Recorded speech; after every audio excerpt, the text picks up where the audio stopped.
Hello and welcome to Feedstuffs 365 and National Hog Farmer. I'm Ann Hess.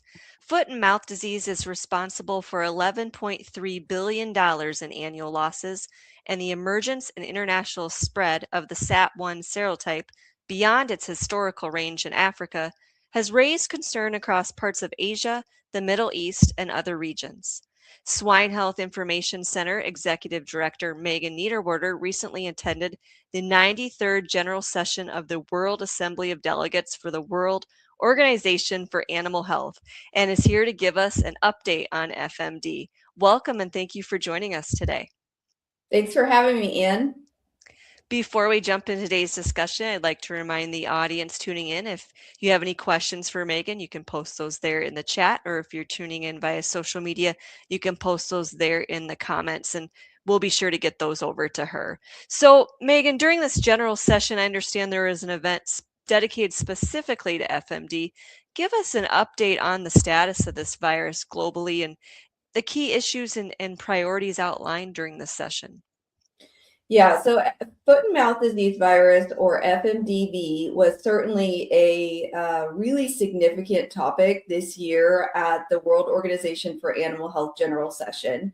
So the World Organization for Animal Health, or WOA, gets together every year as part of its general session for the World Assembly of Delegates. And this occurred May 18th through the 22nd in Paris, France, which is where WOA is based out of. And really, this meeting has a goal of bringing together international animal health authorities from the 183 member countries to not only establish global standards that will impact livestock industries, but also to look at international standards for adoption, discuss the technical topics that may be of interest for a global audience, look at administrative and technical resolutions, look at reports and approve those, and then proceed with elections as needed. And we attend as part of the U.S. delegation to represent the pork industry. And certainly foot and mouth disease virus has been on one of our big radars with regards to what's going on globally from the Swine Health Information Center's perspective. You know, part of our mission is really to identify and monitor and then put in mitigation strategies for any emerging disease threat to the U.S. industry. And because of this recent global emergence of SAT1, a serotype of foot and mouth disease virus, we have really increased with regards to our publications on the global disease monitoring reports and the significance of this and potential impact to FMD global status worldwide. So the specific session that occurred at the WOA meeting was called Towards a Stronger Global FMD Control Strategy, Responding to an Evolving Risk Landscape. And really the goal of this side event was to provide a global update on the status of the virus, including the SAT1 serotype, and then also really outline the key issues and priorities of those countries that are not only experiencing outbreaks, but of course trying to prevent further outbreaks. There was an epidemiological overview of the current FMD situation. We discussed emerging needs and challenges in surveillance, in laboratory diagnosis, vaccination, and outbreak management. There was really an opportunity for multiple countries that are, of course, monitoring this situation to be engaged in the discussion. The other big aspect of this meeting was that the global FMD control strategy, was published in 2012. And so they're really looking at this as an opportunity to revise that global control strategy and asking for input for countries that are either affected again or trying to prevent entry. So yeah, when you talk about revising this global control strategy, maybe what are the emerging needs or challenges in terms of surveillance and diagnostics and vaccination and outbreak management? Yeah, a couple of things about foot and mouth disease virus that we should highlight. One is that it's not a human health or food safety threat, but it does impact cloven-hoofed animals. So that means it can affect multiple species, not just pigs, but also cattle, sheep, goats, and of course, any wildlife that may be cloven-hoofed. We also have to think about foot and mouth disease virus in its impact on global trade. So it is a reportable WOA disease, and countries have specific disease recognition status. There can be a couple of different considerations there. There are countries that are either free of FMD without vaccination, countries that are recognized as free with FMD vaccination. There can be countries that have a suspension of their FMD-free status, or of course, countries that do not have an official status. And so this is really important with regards to global landscape of FMD because there is this official status. And of course, countries want to maintain that status or be as free without vaccination as possible. When we think about what's happened globally, this SAT1 is really significant because the SAT1 serotype stands for Southern African Territories. It is one of 7 of serotypes of FMD. And of course, by its name, you can think about it's historically been in sub-Saharan Africa until recent years. It has really started to emerge in new countries where they have never dealt with that serotype of the virus. And one of the aspects about FMD is that if you have underlying immunity or vaccine exposure to one serotype, it's not cross-protective. It doesn't provide immunity for other serotypes. And so when this SAT1 has been introduced into new countries, even if they were endemic, oftentimes the animals don't have any protection. And so we've seen this SAT1 emerge in Northern Africa, in the Middle East, in the Near East, and now in Asia. So some of the most recent countries, Mongolia, Cyprus is continuing to have outbreaks. Greece is having outbreaks. There's also been outbreaks in sub-Saharan Africa, in both South Africa and Botswana. And so as we think about these challenges that are occurring, some of the things that were discussed, of course, as priorities with regards to WOA and the global landscape is ensuring that there's laboratory preparedness, that diagnostics are ready to go, there's transparent reporting and really rapid reporting so that countries can understand the monitoring and early warning for their specific situation. Also understanding the vaccine availability, ensure the vaccines are appropriately matched to the serotype that is circulating, ensuring that biosecurity is incentivized and that there's appropriate communication to farmers and any personnel that may handle livestock. And so certainly a lot of biosecurity, vaccination, biocontainment if there's an outbreak, and those components of the global strategy.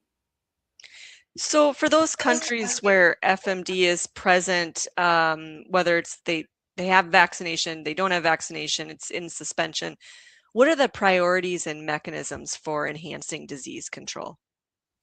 Yeah, so as we look at some of the situations globally about how these countries are dealing with these outbreaks, there can either be strategies to cull affected animals and depopulate entire sites so that you can try and contain the virus and eradicate it.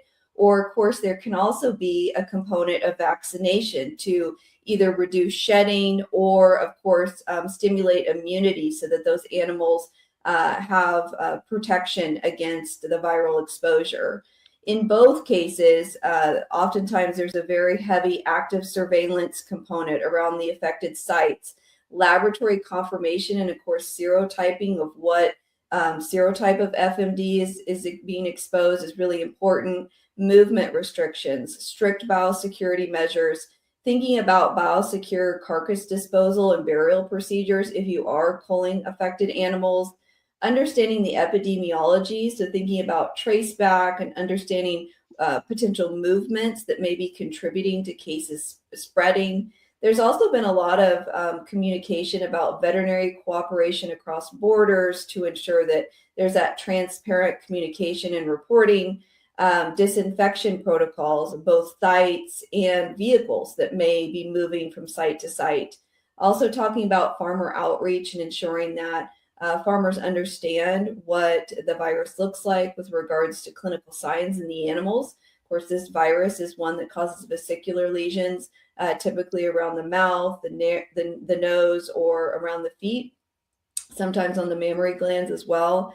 And so ensuring that that outreach and communication is really clear so that countries can be prepared to respond, to report, and to hopefully eradicate and control the disease as quickly as possible. So, what about the surrounding nearby countries where they don't have FMD yet? What's the strategy there? Yeah, I think that's really important because as we've seen some of the risks for FMD, now FMD is a really small virus. It is a very hardy virus too in the environment. So that's another thing to kind of keep in mind.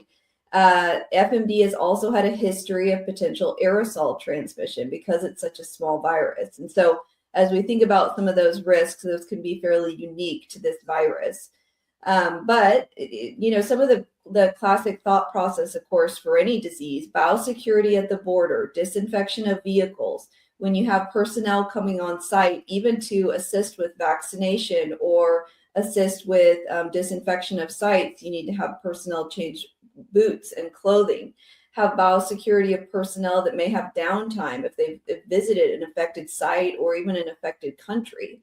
Having those protocols in place where there is not movement of live animals across borders that may be affected, or of course illegal movement of products, and ensuring that no products come onto farm that may be contaminated. The other component of this is that because it's a virus that can affect wildlife, we have to think about wildlife movement, migrations. Again, all cloven-hooved animals can potentially be affected. So those are really some of the components as we look at this global landscape to really have that biosecurity protocols in place, but also the wildlife component considering risk. Yeah, you mentioned the wildlife component, you mentioned the illegal movement of products. Is there a transboundary risk here? Should U.S. pork producers be concerned? Yeah, one of the comments that was made at the WOA general session was that there's been more FMD activity and reports in the last year, 12 months to 18 months, than there has been in many years. And so, from a U.S. perspective, we have been negative for FMD since 1929. We have a significant efforts to prevent and prepare for a potential incursion. But anytime you think about the global landscape of a virus, either expanding with regards to geographic range, or there appears to be some component that's contributing to the virus being spread more rapidly through animal movements or potential aerosol exposure, we have to think about, from a U.S. perspective, maintaining vigilance and ensuring that our pork producers are aware of what FMD would look like. What are the risks? Of course, because this is also a cattle disease and other, sheep and goats, we have to think about the barnyard here and how could this impact livestock more generally. And so when we try and, of course, increase awareness, maintain vigilance, one of the aspects of the Swine Health Information Center and our global disease monitoring is just continuing to provide that resource so that producers and animal caretakers can be aware of where the virus is at, what's happening from a global perspective, and understanding how the risks may change. We understand that there's this SAT1 serotype that has expanded, but some of the risks for introduction are very similar. So, thinking about ensuring no pork products come onto your farm, ensuring employee downtime if they visit a farm or a country with FMD, having that communication in the U.S. is also continues to be important. Absolutely. Well, for the U.S. pork industry, what would you say were the key takeaways from this meeting? Maybe considerations for future FMD preparedness and response. Yeah, I think a couple of things as we learn about what's happening globally and learn, of course, from their experiences and how countries have either been really successful at elimination or are continuing to struggle with elimination. Of course, we saw FMD be introduced into several European countries last year. It was the serotype O in Germany and Hungary and Slovakia. Now we're seeing this SAT1 expansion, and even including pig farms in Cyprus. And so as we continue to learn about the situation, how the culling and depopulation has occurred, how the countries have communicated and reported and responded quickly, there are certainly opportunities for the U.S. to learn about successes and, of course, lessons to be learned for our prevention and preparedness. We also need to continue to think about those vesicular lesions from a perspective of Seneca virus A. Seneca virus A is one that's endemic in the U.S. It is not a foreign animal disease, but it does cause vesicular lesions. And so if we see those vesicular lesions on farm, it's really important that those are reported to your veterinarian and that FMD is always ruled out for any vesicular lesions. We always want to stay vigilant on that because we would never want to miss an FMD introduction, because the faster we detect it, the more we can contain it and the faster we can eradicate it. So it's really important for producers to stay vigilant for any vesicular lesions. The other aspects are to remind producers that we do have a new foot and mouth disease virus fact sheet on the swinehealth.org website. That can be really helpful. The National Pork Board also has resources for what do vesicular lesions look like, images that they can put up on farm to remind animal caretakers what the vesicular lesions look like and what they can keep an eye out for on farm. And so there's a lot of resources, again, to try and, again, just maintain vigilance, know what's going on globally, and ensure that we do everything we can to prevent FMD introduction. Megan Niederwerder, Swine Health Information Center, thank you so much for joining us today and sharing your insight on this disease update. Thanks for having me. For more swine health coverage and conversations, be sure to check out the Feedstuffs and National Hog Farmer websites. For Feedstuffs and National Hog Farmer, I'm Ann Hess.